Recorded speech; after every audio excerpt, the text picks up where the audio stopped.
Hi, everyone, and welcome to God's Plan, Your Part, a podcast where our goal is to read the entire Bible in a year, seeking to understand God's plan of redemption while discovering daily and practically your part in it. All right, everybody, welcome back. Today we are looking at Exodus 19 to 21, and some of it you will recognize quickly, and some of it you won't.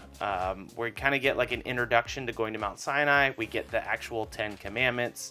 Then we get some more laws, and they can be a little bit confusing. So, Jenny, as we read over these couple of chapters, what were your initial thoughts? Well, I had listened to this earlier in the day.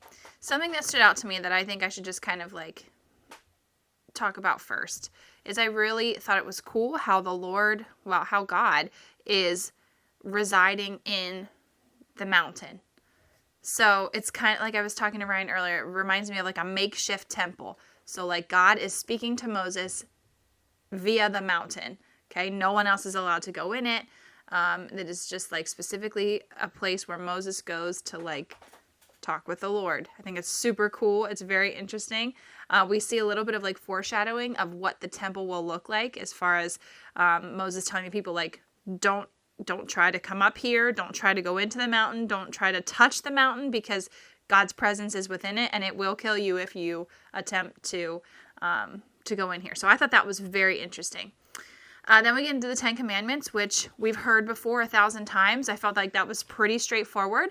And then kind of a tipping point for me where I was just like, what the heck is going on? It was a little confusing with all these kind of like extra added rules after the commandments are laid out because it just feels like there's not really a rhyme or reason to them. They're like very strange. It seems like the reason they have to make these rules is that these Israelites are like very abusive. Maybe they have like PTSD from like being whipped around in Egypt so much that they're willing to like gouge out their slaves' eyes. I don't even know. It's so strange. But then the most disturbing, I think, is just like, or confusing, I guess, is here's these people post-slavery that are super excited to serve the Lord and get like a new start. And they have laws about how to treat their slaves. So to me, that seems very hypocritical and very strange. Like, what is the point and place? Like, why are we here? This just doesn't make sense. It makes a lot of sense. That's good. I'm so glad. Please enlighten me. Jenny has thoughts.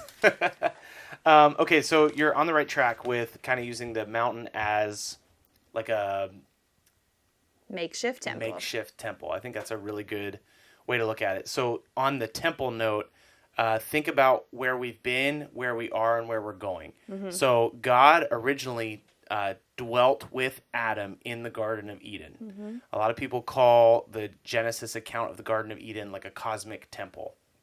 Like God's temple was the earth, and he dwelled with his people on the earth. It was the holiest place. That's it. And so when sin is introduced, it causes separation, and God now is seeking restoration, redemption. He's seeking to be able to dwell with his people again. And so we're kind of on this pursuit of being with his people. So we've seen God kind of like showing up to individuals. Like we've seen God appear to Abraham. We've seen God appear to Jacob. Isaac as well. Jacob. Yeah. We've seen God talk to Moses through the burning bush. Now we're starting to see God like in the midst of the people. We haven't seen that for a while. Mm-hmm. So he falls on the mountain. God is holy. This is going to be a consistent thing to remember. I think it's something we could stand to remember today that we don't think about as much as we probably should. God is so holy that he's actually dangerous to get close to. So it's like, hey, don't touch the mountain. You'll die. That's so weird. And we'll see that with the ark, with the tabernacle, with the temple. Like you cannot get close to God if you're not prepared in heart, mind, soul, and spirit to be close to God. It's very dangerous to do.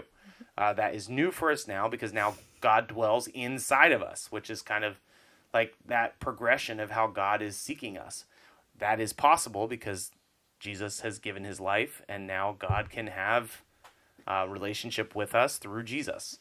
Because of sacrifice. Because of sacrifice. Like Jesus' death pays the debt that we owe. Also, spoiler alert, Jesus' death also paid the debt that they owed. So they were like having faith forward, we're having faith backwards. That's always a cool concept. Death paid the penalty for everybody. We just kind of interact with it differently in salvific history. Those weird words. I think I might have actually said it wrong. But basically, like, throughout the history of salvation, they were looking forward, we're looking backward. On the laws, it's sort of unfortunate that everybody knows about the 10 Commandments. The reason being that there are many, many, many more commandments, which is why you end up, like, reading it and you're like, this is weird. Like, why is there all these specific things? Well, I feel like the 10 Commandments are super straightforward. And then you get into this long list of, like, other really random weird stuff. So the first 5 Ten Commandments are about your relationship with God. The last 5 of the 10 Commandments are about your relationship with people. They are pretty straightforward. When Paul ends up talking about the law, a lot of people think, like, oh, that's the 10 Commandments. It's not. It's actually the entire piece of what God has given the people. So it's like, it ends up being like hundreds of laws, not just 10. One law that I did kind of resonate with, only because I have read the New Testament much more than the Old. But in 21, and we still haven't answered the question about slavery yet, but Yep. I am curious about this 21 verse 23 to 24. If there is harm, you shall pay life for life, eye for eye, tooth for tooth. We actually hear Jesus, like, when he's speaking. You've heard it said, eye Yes. for eye and tooth for But tooth. I say, okay, so this is the original text here where that comes from. So that's kind of interesting. And Jesus is able to say that because he also says that the entire law has been fulfilled in him. And so we don't look at life that way. They also believed in grace and mercy, and, like, they did. I know Jenny's making a face. Except for all those times where it says, "Will be put to death." Eventually, we'll be put to death. Eventually, we're gonna get video up on YouTube so you can see Jenny's expressions. They're not always great. I haven't gotten the cameras yet. So here's this issue of slavery, and this is important to start talking about. This is not the last time you'll hear me talk about this, because there are a lot of misconceptions about slavery in the Bible, and there are a lot of passages about slavery in the Bible. So a lot of folks that don't want to follow the Bible will say that the Bible is basically a handbook on slavery. And then they'll quote a couple of passages, like, pulled right out of context. Boom, look. So this is a chapter that if you don't spend a little bit of time trying to understand what's going on, you will believe some goofy things. So Exodus 21 has a lot of passages about how to handle slaves. The problem that we have being in 2023, looking back, is that our version of slavery, like early American chattel slavery, like where plantation owners bought African slaves, that's not what this is talking about. Basically, like, what was happening in the United States in the 16 to 1800s is a really vile, violent, terrible form of slavery that this is not. So one of the things that happens to us is when we see the word slave, we interpret it that way. Does that make sense? Yeah, I just definitely read something too that's clicking, and I think Yes. I'm going to get where you're going. So slavery in the Hebrew sense was actually an economic tool to be able to get out of debt. They're like loan servicers. Yes. So you would essentially, like, sell yourself out as a slave. If it makes you feel better, you could call it a servant. And the maximum amount of time you were allowed to serve was 6 years because everybody was released on the 7th year. That immediately would have struck the Hebrews as very different. Jacob was the same way, right? What do you mean? Is that what he did he to worked work? 7 Yeah, years. but same kind of deal though, right? A lot of times 7 is like a number of completion in the Bible. And so, like, it's possible. It's God's number. Yeah, exactly. But this is important to understand, because if you don't understand this, you will read this and you'll be like, oh man, God's terrible. This is not even the kind of slavery that they experienced in Egypt. They were slaves for 400 years. They did not get released. Right. So God's basically saying, hey, if somebody is poor, they need to sell themselves to you. You did own them. That is true. But you had to release them at the end of that 6th year. There's also some strange things in here. What does it? Okay, so like I was very curious. In 21:7, it says, "When a man sells his daughter as a slave, she will not go out as the male slaves do." What does that mean? Yeah. So basically, it is like protection for the females that are taking up this office of servant slave. What's the difference between a male slave and a female slave? It's literally saying like they will be treated differently. Like you're not going to treat the females like you do the males. Gotcha. A reason that somebody would sell their daughter oftentimes was like for marriage purposes. Like I can't afford the marriage price, or we're not well off enough to be able to give our daughter the way that we would like to. So you would sell them.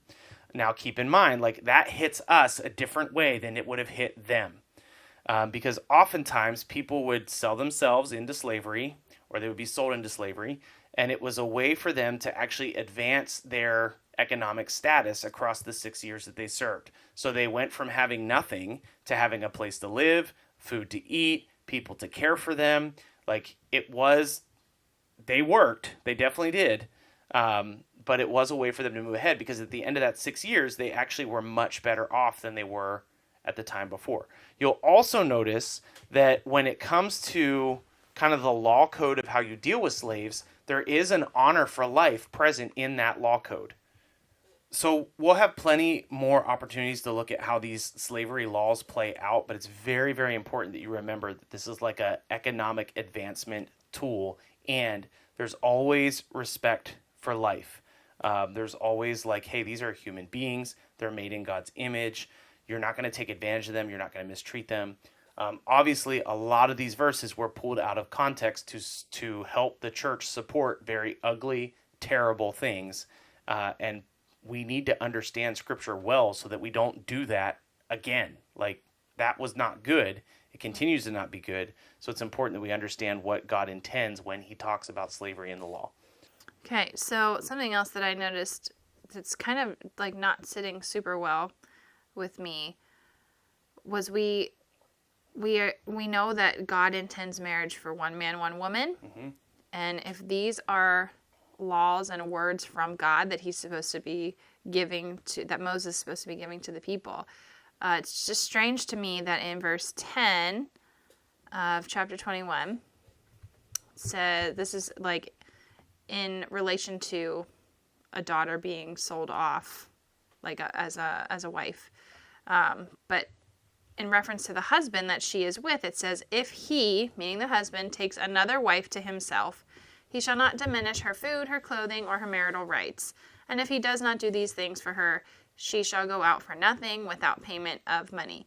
Basically, it's just like, wait, this is from God. Why is there even like a suggestion of adding another wife? Like that just seems very off. Okay, so God has already said, you shall not commit adultery and you shall not desire another man's wife. So God has already in the 10 Commandments kind of laid out like this is a one man, one woman situation. If you really look at what the passage is saying, if he takes another wife to himself, he shall not diminish her food, her clothing, or her marital rights. It's not actually a prescription to take another wife. It's a way to protect the wife. Like if you look at what that verse actually says, it does a lot to protect like the dignity, the well-being of women. So it's kind of that deal where there's 2 million people that are receiving this law. It doesn't. The verse does not say go ahead and take another wife. In my mind, though, it's just like for me, it's hard to wrap my mind around. Like, why is that even like? It should just be like, don't you dare even think about taking another wife, or you shall go and put to death. But he did already say that. He said you shouldn't commit adultery and you shouldn't desire another man's wife, your neighbor's wife. Or your wife will put you to death. What he is saying here is he's recognizing, I think, that people aren't going to do what he says, and there needs to be some kind of standardized law code for those people. And so he is saying, if you are going to take another wife, first of all, I already said you shouldn't do it. And second of all, you better make sure that woman is cared for and like well treated. I did notice that part, which is cool. However, it's just like, ugh. So again, feels like there's too much wiggle room. Study of the word is really important because you could pull that one verse out and you could be like, look, God said it is fine. Like, actually, no, he didn't. What's present in those verses is his incredible heart for women who would have been horribly oppressed all across the ancient world. It's wild that he cares so much for women in the law. All right, guys, I feel like we talked a lot already. But there's a lot that's going to develop across these laws. There's a lot that can give us like a little bit of a window into the character of God. And I want to make sure we answer questions as we go too. So I think the takeaway for today is going to be, when you catch a passage that seems a little bit weird, make sure you use Scripture to interpret Scripture. So if you see a verse that is odd, you need to hold it in context with those other verses. That's what we just did with the marriage one. Like, hey, this verse seems weird, but we already know that God said this, God said this, God said this. So it can't be true that God's saying, hey, take as many wives as you want. And words change their meaning over time. Over time, yeah. They can carry different meanings throughout history too. Like the word slave. What slavery means to you is not what slavery meant to them. And we just need to lean in and learn and understand God correctly. Not incorrectly, not taking passages out of context. We'll be back again tomorrow. I think we got some more law tomorrow. So we'll see you then. Exodus chapter 19. On the third new moon, after the people of Israel had gone out of the land of Egypt, on that day they came into the wilderness of Sinai. They set out from the Rephidim and came into the wilderness of Sinai, and they encamped in the wilderness. There Israel encamped before the mountain, while Moses went up to God. The Lord called to him out of the mountain, saying, Thus you shall say to the house of Jacob, and tell the people of Israel, You yourselves have seen what I do to the Egyptians, and how I bore you on eagle's wings and brought you out to myself.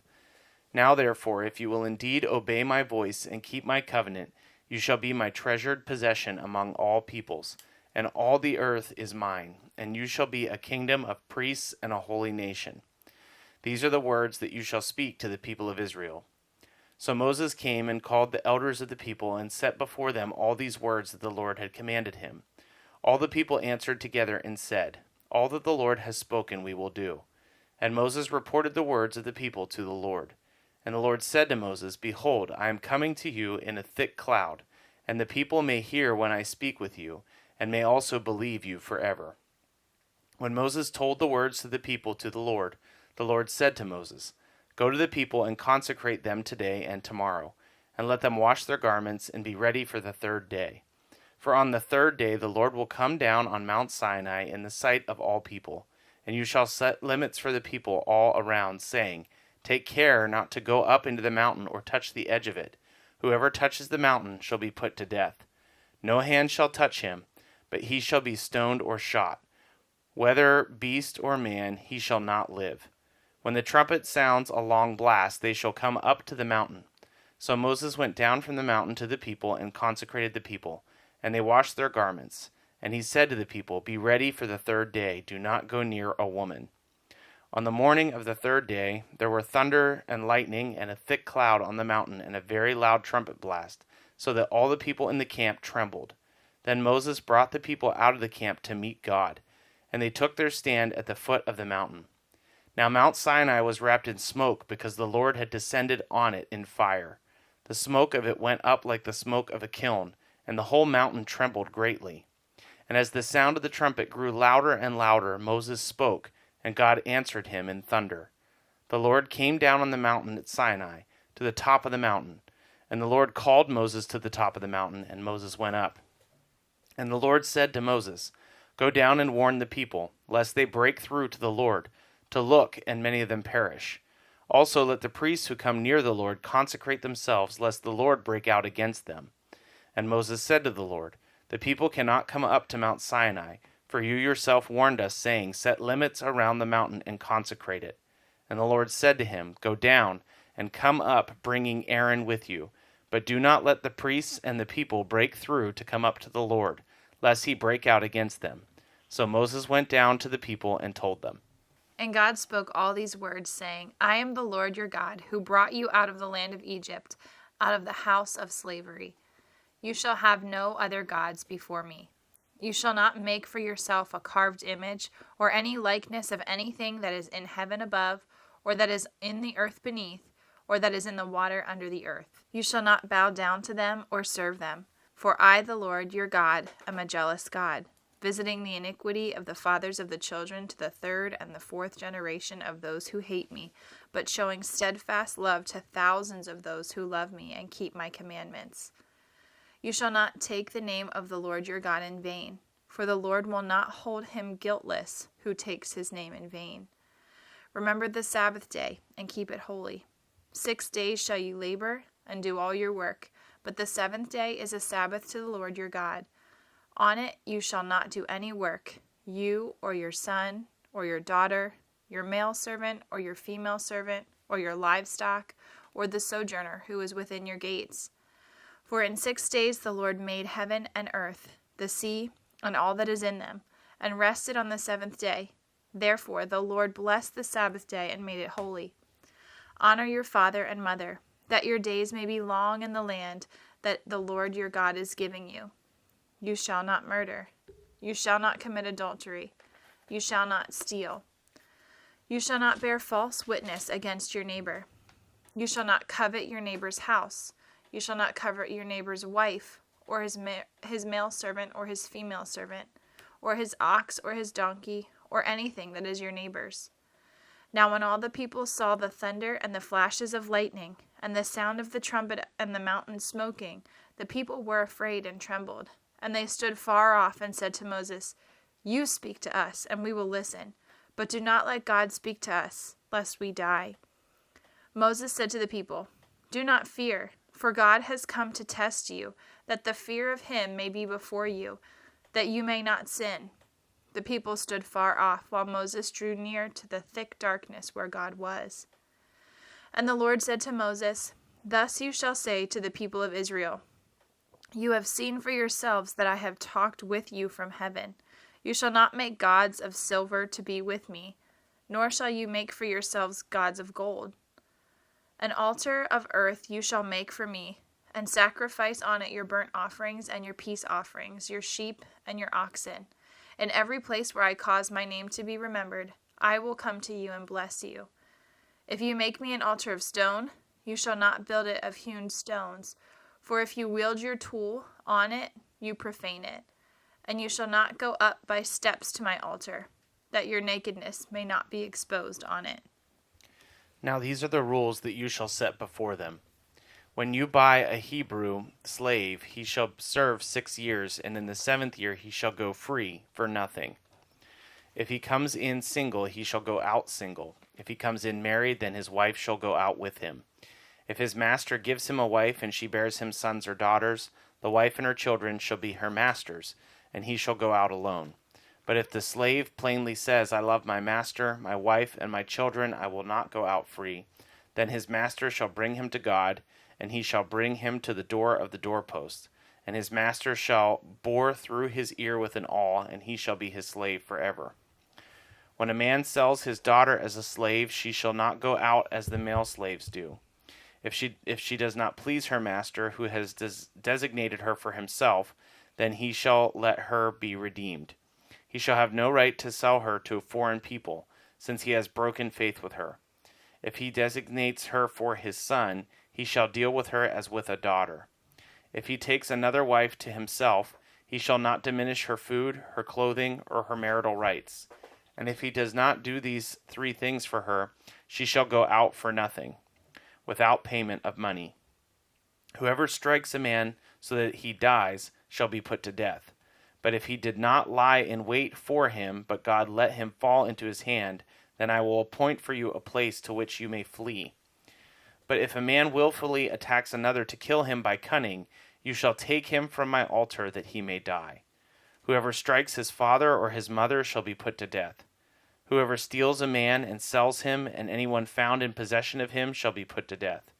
Whoever curses his father or his mother shall be put to death. When men quarrel, and one strikes the other with a stone or with a fist, and the man does not die, but takes to his bed, then if the man rises again and walks outdoors with his staff, he who struck him shall be clear. Only he shall pay for the loss of his time, and shall have him thoroughly healed. When a man strikes his slave, male or female, with a rod, and the slave dies under the hand, he shall be avenged. But if the slave survives a day or 2, he is not to be avenged, for the slave is his money. When men strive together and hit a pregnant woman so that her child comes out, but there is no harm, the one who hit her shall surely be fined, as the woman's husband shall impose on him, and he shall pay as the judges determine. But if there is harm, then you shall pay life for life, eye for eye, tooth for tooth, hand for hand, foot for foot, burn for burn, wound for wound, stripe for stripe. When a man strikes the eye of his slave, male or female, and destroys it, he shall let the slave go free because of his eye. If he knocks out the tooth of his slave, male or female, he shall let the slave go free because of his tooth. When an ox gores a man or a woman to death, the ox shall be stoned, and its flesh shall not be eaten, but the owner of the ox shall not be liable. But if the ox has been accustomed to gore in the past, and its owner has been warned but has not kept it in, and it kills a man or a woman, the ox shall be stoned, and its owner shall also be put to death. If a ransom is imposed on him, then he shall give for the redemption of his life whatever is imposed on him. If it gores a man's son or daughter, he shall be dealt with according to the same rule. If the ox gores a slave, male or female, the owner shall give to their master 30 shekels of silver, and the ox shall be stoned. When a man opens a pit, or when a man digs a pit and does not cover it, and an ox or a donkey falls into it, the owner of the pit shall make restoration. He shall give money to its owner, and the dead beast shall be his. When one man's ox butts another, so that it dies, then they shall sell the live ox and share its price, and the dead beast also shall be shared. Or if it is known that the ox has been accustomed to gore in the past, and its owner has not kept it in, he shall repay ox for ox, and dead beast shall be his. Thanks so much for listening to God's Plan, Your Part. If anything stuck out to you, if you have any questions, or if you'd like to receive a Bible, you can email us at godsplanyourpart@gmail.com. Also, if you're enjoying the podcast, please consider supporting us through the link in our description. We love that you're on this journey with us, and we hope you have a great day. See you tomorrow.